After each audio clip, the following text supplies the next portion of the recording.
আপনারা দেখছেন সাথে দর্পণ, আর আমি আপনাদের সঙ্গে রয়েছি মঞ্জুর আলম। আজকের আমি আপনাদের সম্মুখে বিশেষ করে দিন দরদি ভাই বোনদের উদ্দেশ্যে একটা কথা বলতে চাই। বর্তমান সময়ে প্রতিটা গ্রামে শহরে নগরে জলসা জুলুস হয়, আর এই জলসা কিয়ামত পর্যন্ত জারি থাক, এটা আমরা সবাই চাই এবং সবাই দোয়া করি। কিন্তু জলসা দিয়ে যদি সমাজের কল্যাণ যদি না হয়, মানুষের উপকার সাধন যদি না হয়, গ্রামের উপকার সাধন যদি না হয়, তো সেক্ষেত্রে জলসা দেওয়া এবং তার সঙ্গে এত অর্থ ব্যয় করা সম্পূর্ণ ব্যর্থ। এতে আখেরাতেরও কোনো লাভ নেই, দুনিয়াবি কোনো লাভ নেই। আমাদের সকলকে একটা কথা ভাবতে হবে, যেসব গ্রামে জলসা হয়, বর্তমান সময়ে একটা জলসা করতে গেলে প্রচুর অর্থ ব্যয় করতে হয় গ্রামের মানুষের, এবং বর্তমান সময়ের বক্তাদের ভিজিট ম্যাক্সিমাম 10 থেকে 15,000 টাকা ভিজিট তাদেরকে দিতে হয়। তাদেরকে অর্থ দিয়ে যদি গ্রামের মানুষ তাদের ধর্মীয় জীবনটাকে যদি সংশোধন করতে না পারে, তাহলে সেক্ষেত্রে এ অর্থ সম্পূর্ণরূপে ব্যর্থ হবে।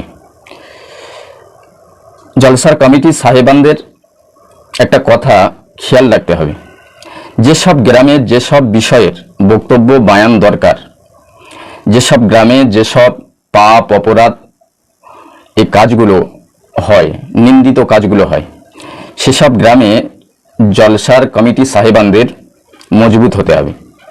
একটা বক্তাকে আপনি 10-15,000 টাকা তাকে ভিজিট দিচ্ছেন বায়ান করার জন্য, তাকে এক একটা টপিক ধরিয়ে দিন। যেমন মিথ্যা, এই মিথ্যা নিয়ে 2 ঘন্টা তাকে বায়ান করতে বলুন। যেসব গ্রামে যেসব বিষয়ের বায়ান বক্তব্যের প্রয়োজন, সেই সব বিষয়ের বায়ান বক্তব্য ওই বক্তাদেরকে করতে বলুন। আল্লাহর ভয়, এই নিয়ে 2 ঘন্টা একটা টপিক ধরিয়ে দিন, 2 ঘন্টা বক্তৃতা করতে বলুন। গীবাত, জিনা, ব্যভিচার, এই নিয়ে 2 ঘন্টা ওয়াজ নসিহাত এবং বায়ান বক্তৃতা করতে বলুন। আপনার গ্রামের মানুষের মেহনত করা কষ্টে অর্জিত পয়সা আপনি দিচ্ছেন, আর তারা নিজের খেয়াল খুশি অনুযায়ী ওয়াজ নসিহাত করে যাবেন, এক্ষেত্রে কিন্তু গ্রামের মানুষের এবং সমাজের কল্যাণ সাধন হওয়া অসম্ভব। পশ্চিমবাংলার জলসা কমিটিদের এদিকে লক্ষ্য রাখা একান্ত জরুরি এবং একান্ত প্রয়োজন। সুস্থ থাকুন, ভালো থাকুন, আর সাথে দর্পণ চ্যানেলের সঙ্গে সদা সর্বদা বন্ধুত্ব রাখুন।